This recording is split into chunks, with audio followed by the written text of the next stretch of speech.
नमस्कार। आज हम एंड्रॉयड 17 के इस मैसिव अपडेट को डिटेल में एनालाइज करने वाले हैं। हमेशा की तरह जब नई टेक आती है तो बहुत सारी प्रमोशनल हाइप भी आती है, लेकिन आज हम उस हाइप को साइड में रखकर ग्राउंड रियलिटी देखेंगे कि एक्चुअल में हमारे डिवाइसेस पर क्या आने वाला है और कौन से दावे सिर्फ हवा हवाई हैं। तो चलिए शुरू करते हैं। आज के इस एक्सप्लेनर में हम इन 5 मुख्य टॉपिक्स को कवर करेंगे।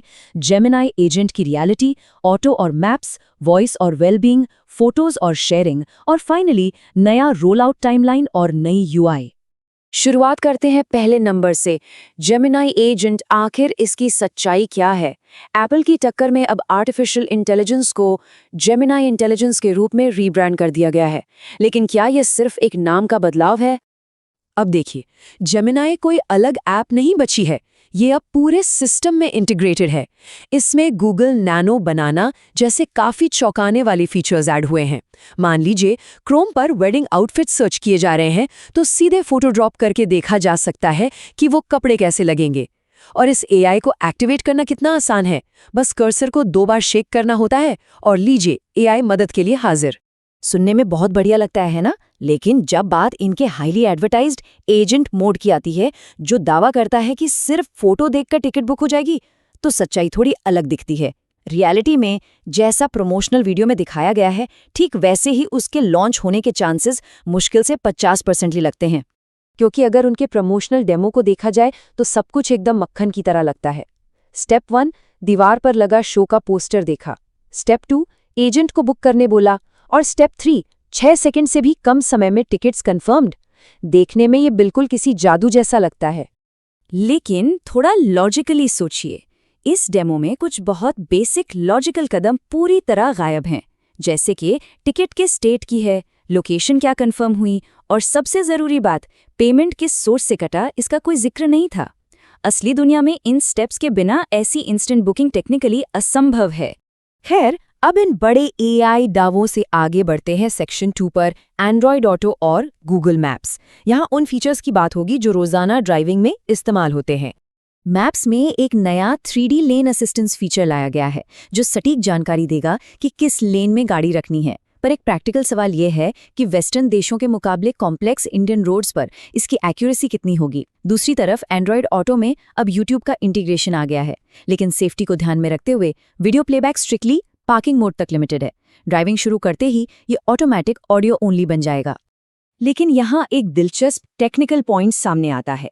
आखिर फोन को एग्जैक्टली कैसे पता चलेगा कि गाड़ी पार्क्ड है या सिर्फ ट्रैफिक में न्यूट्रल पर खड़ी है? क्या ये फोन के अंदर मौजूद जायरोस्कोप सेंसर के मूवमेंट से तय होगा या सीधे गाड़ी के गियर शिफ्ट से सिंक होगा? ये एक ऐसा सेंसर कंफ्यूजन है जिस पर गूगल की तरफ से और क्लैरिटी की जरूरत है। अब आते हैं सेक्शन 3 की तरफ, वॉइस रिकॉग्निशन और डिजिटल वेलबींग। आइए देखते हैं कि रोजाना की इन छोटी मोटी स्मार्टफोन वाली परेशानियों को ये कैसे फिक्स कर रहे हैं। नया अपग्रेडेड वॉइस रिकॉग्निशन सिस्टम अब काफी स्मार्ट होने वाला है, बिल्कुल चैट जीपीटी की तरह। जब बोलते समय बीच में उम्स आते हैं, अटकन होती है या कोई सेल्फ करेक्शन किया जाता है, तो ये उन्हें इंटेलिजेंटली फिल्टर कर देगा। नतीजा ये होगा कि स्क्रीन पर एकदम क्लीन और परफेक्ट टेक्स्ट टाइप होगा। और डिजिटल वेलबींग ऐप, उसके नियम अब सच में काफी स्ट्रिक्ट होने वाले हैं। पहले ऐप लिमिट सेट करके बस एक टैप से बाईपास कर दिया जाता था, पर अब ये आसान नहीं होगा। ऐप का टाइम पूरा होने पर ये जबरदस्ती ब्रीदिंग एक्सरसाइजेस करवाएगा या गैलरी के मिनी गेम्स दिखाएगा, तभी ऐप को दोबारा खोला जा सकेगा। ये सख्त लॉकआउट्स वाकई स्क्रीन टाइम कम करने पर मजबूर करेंगे। सेक्शन 4, गूगल फोटोज और शेयरिंग। यहाँ डीप इंटीग्रेशन लगातार बढ़ रहा है, जहाँ बहुत ज्यादा कन्वीनियंस तो मिल रही है, पर उसके साथ प्रिवेसी पर कुछ जरूरी सवाल भी जुड़ते हैं। फोटोज ऐप अब डल इमेजेस को खुद ब खुद इन्हेंस कर देगा, भले ही फोकस सुंदरता पर होने से कुछ माइनर डिटेल्स चली जाएं। लेकिन सबसे बड़ी और चौंकाने वाली बात यह है कि अब गैलरी में मौजूद पासपोर्ट फोटो से डेटा एक्सट्रैक्ट करके किसी भी डॉक्यूमेंट फॉर्म में सीधे ओटीपी की तरह ऑटो फिल हो जाएगा। सुविधा बहुत है, पर इतने सेंसिटिव डेटा की सिक्योरिटी को लेकर सवाल उठना लाजमी है। इसके अलावा एप्पल के सेंटर स्टेज की तरह ही अब लाइव स्क्रीन रिस्पॉन्स रिएक्शंस भी रिकॉर्ड किए जा सकेंगे। क्विक शेयर ने आखिरकार एक बड़ा बदलाव किया है। अब आईफोन्स पर एयरड्रॉप की तरह फाइल्स शेयर की जा सकेंगी।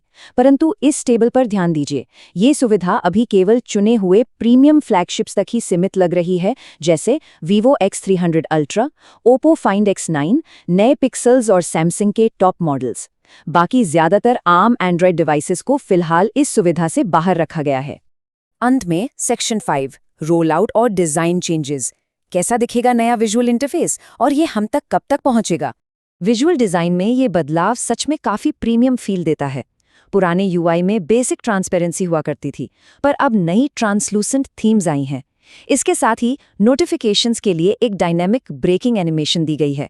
जैसे ही कोई नोटिफिकेशन आती है, वो अचानक रुकने के बजाय बहुत स्मूथली एक नेचुरल ब्रेक लेती है। ये एक छोटा विजुअल अपग्रेड है, पर यूजर एक्सपीरियंस को बहुत बेहतर बनाता है। लेकिन मुद्दा यह है कि ये अपडेट मिलेगा कब? रोल आउट टाइमलाइन की बात करें तो हमेशा की तरह गूगल पिक्सल डिवाइसेस को ये तुरंत मिल जाएगा। उसके अगले 2 महीने के भीतर सैमसंग के नए S25 और S26 सीरीज को अपडेट मिलने लगेगा। लेकिन वीवो, ओप्पो, OnePlus या नथिंग जैसे ब्रांड्स के यूजर्स को इसके लिए काफी लंबा इंतजार करना पड़ सकता है। तो इस पूरे विशाल अपडेट को इतनी गहराई से समझने के बाद आखिर में एक बड़ा सवाल विचार करने के लिए छोड़ते हैं। क्या ये सभी ग्रैंड AI प्रॉमिसेस और फीचर्स वाकई रोजाना के इस्तेमाल के लिए पूरी तरह तैयार हैं, या ये बस एक शानदार प्रमोशनल टेक हाइप है? क्या आने वाले वक्त में फोन्स सच में हमारे एजेंट्स बन जाएंगे? इस विषय पर विचार कीजिएगा। आज के इस एक्सप्लेनर में बस इतना ही।